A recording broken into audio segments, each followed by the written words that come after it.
नमस्कार। Super India news TV में आपका स्वागत है। मैं हूं राजेश आर्य। आइए देखते हैं आज का विशेष समाचार। संकीर्ण स्वार्थों की भेंट चढ़ा संयुक्त राष्ट्र। विश्व व्यवस्था को लोकतांत्रिक बनाए रखने के लिए संयुक्त राष्ट्र में सुधारों को टालना वैश्विक शांति के हित में नहीं है।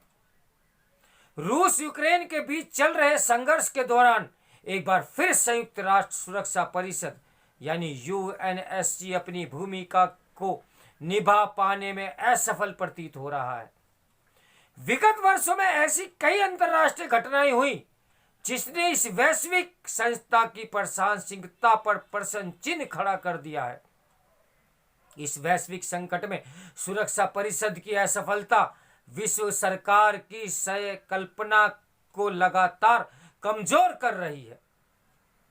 जहां महाशक्तियां स्वयं नियम आधारित अंतर्राष्ट्रीय व्यवस्था को चुनौती दे रही हैं, वहीं वर्तमान परिस्थितियों में यह भी त्रुटिपूर्ण है कि 77 वर्ष पूर्व हुए विश्व युद्ध के विजेता देशों को सुरक्षा परिषद में वीटो जैसी विशेष शक्तियां प्राप्त है, जिसका उपयोग कम और दुरुपयोग अधिक हुआ है। आज भी संयुक्त राष्ट्र संघ विश्व युद्ध के बाद की भू राजनीतिक संकीर्णताओं से बाहर नहीं निकल पाया है। सुरक्षा परिषद 21वीं सदी में भी शीत युद्ध सिंड्रोम से ग्रस्त दिख रहा है। यही वजह है कि पिछले कई दशकों से संयुक्त राष्ट्र की संरचना में बदलाव की मांग की जा रही है, परंतु चीन तथा अमेरिका के परस्पर टकराव के कारण सुरक्षा परिषद का सुधार वर्षों से लंबित चला आ रहा है।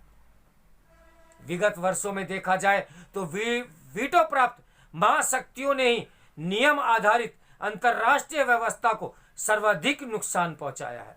चीन एक तरफ यूक्रेन के मामले में क्षेत्रीय अखंडता तथा संप्रभुता के मुद्दे पर संयुक्त राष्ट्र से चार्टर के अनुसार व्यवस्था को चलाने की बात करता है, दूसरी तरफ सामुदायिक कानून पर संयुक्त राष्ट्र सम्मेलन के अनुबंध स्रोत के तहत गठित मध्यस्थता न्यायाधिकरण को ही मान्यता नहीं देता। दक्षिण चीन सागर में चीन की विस्तारवादी एवं आक्रामक नीति ने हिंद प्रशांत क्षेत्र में युद्ध सरी के हालात उत्पन्न कर रखे हैं।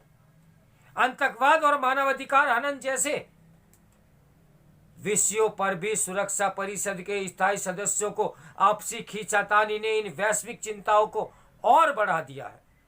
विदित है कि आतंकी मसूद अजहर के मामले में सुरक्षा परिषद के 4 स्थायी सदस्य उसे वैश्विक आतंकवादी घोषित करने के समर्थन में थे, लेकिन चीन इस फैसले के विरोध में था और उसने वीटो लगा दिया।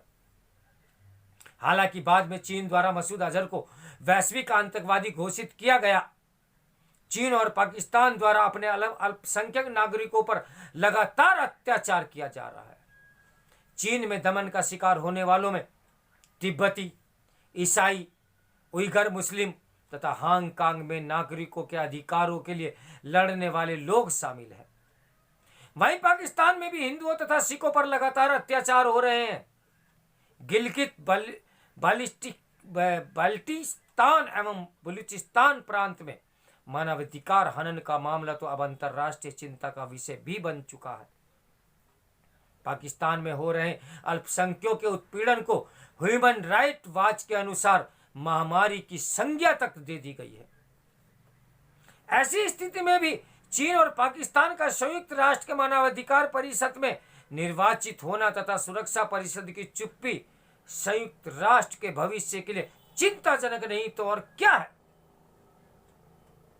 जाहिर है कि संयुक्त राष्ट्र में कई स्तरों पर सुधार की अभी बहुत आवश्यकता है। सदस्य देशों की बढ़ती संख्या के अनुसार इसके सुरक्षा परिषद का विस्तार ने करना इसके व्यापक उद्देश्यों को प्रभावित कर रहा है। संयुक्त राष्ट्र के प्रारंभिक वर्षों में इसके सदस्यों की संख्या 113 थी, जो आज बढ़कर 193 हो चुकी है, परंतु आज भी सुरक्षा परिषद में स्थायी सदस्य सिर्फ 5 हैं, जिससे विश्व व्यवस्था असंतुलित हो चुकी है। एक तरफ जहां यूरोप के 2 देशों में सुरक्षा परिषद के स्थान मिला है, वहीं न तो भारत जैसे प्रमुख देश की कोई स्थान मिला है जिसने संयुक्त राष्ट्र के शांति अभियानों में सर्वाधिक योगदान दिया है। न ही अफ्रीका को कोई भी देश सुरक्षा परिषद का स्थायी सदस्य ही बना पाया, जबकि संयुक्त राष्ट्र का 50% से अधिक कार्य अकेला अफ्रीकी देशों से संबंधित है। वर्तमान वैश्विक व्यवस्था में भारत, जापान, जर्मनी, ब्राजील, दक्षिण अफ्रीका तथा ऑस्ट्रेलिया जैसे देशों की भूमिका बहुत महत्वपूर्ण है। आवश्यक है कि इन देशों में को सुरक्षा परिषद का स्थायी सदस्य बनाया जाए। भारत आतंकवाद, क्षेत्रीय शांति, जलवायु परिवर्तन, हरित ऊर्जा एवं आर्थिक सहयोग जैसे वैश्विक मुद्दे पर भारत प्रमुख रूप से नेतृत्वकारी भूमिका में है। साथ ही बहुपक्षवाद में भी सक्रिय भागीदारी करते हुए विश्व व्यवस्था को बहुध्रुवीय नेतृत्व में के अंतर्गत बनाए रखना भी भारत चाहता है। गौरतलब है कि जिस यूएनएससी को विश्व में शांति तथा लोकतांत्रिक मूल्यों की रक्षा के लिए स्थापित किया गया था, वह अपने 5 स्थायी सदस्यों के निहित स्वार्थ की भेंट चढ़ा हुआ है। 193 सदस्यीय संस्था में 5 देशों के पास वीटो के नाम पर विशेष शक्ति होना संयुक्त राष्ट्र के लोकतांत्रिक तथा समावेशी चरित्र पर प्रश्न चिन्ह खड़ा करता है। और क्या है? इसलिए वीटो जैसी निर्णायक व्यवस्था में सुधार लाना चाहिए या अन्यथा इसे समाप्त कर देना चाहिए। चाहे रूस द्वारा यूक्रेन पर एक तरफा हमला हो, या अफगानिस्तान में तालिबान का कब्जा हो, या चीनियों द्वारा यानी चीन द्वारा लगातार अपने पड़ोसी देशों की संप्रभुता को चुनौती देना हो, या जलवायु परिवर्तन के कारण उभरे खतरे पर महाशक्तियों की मनमानी हो, संयुक्त राष्ट्र का इन सभी मुद्दों पर असहाय दिखना कहीं खतरनाक है। प्रश्न सिर्फ महासभा को कार्य प्रणाली पर नहीं है, अपितु उसके प्रमुख अंग सुरक्षा परिषद, विश्व स्वास्थ्य संगठन एवं मानवाधिकार परिषद पर भी लगातार उठते रहे हैं और उठ रहे हैं।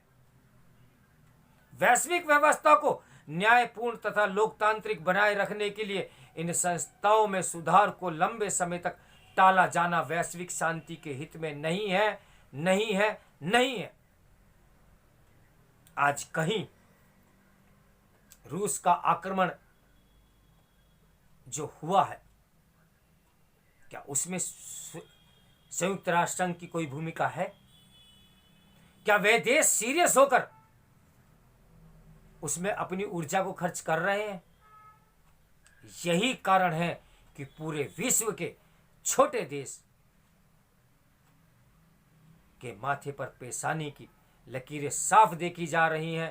तो इस विषय में जल्द और बहुत जल्द संयुक्त राष्ट्र संघ को सोचना होगा, तभी विश्व शांति कायम हो पाएगी और हो सकती है।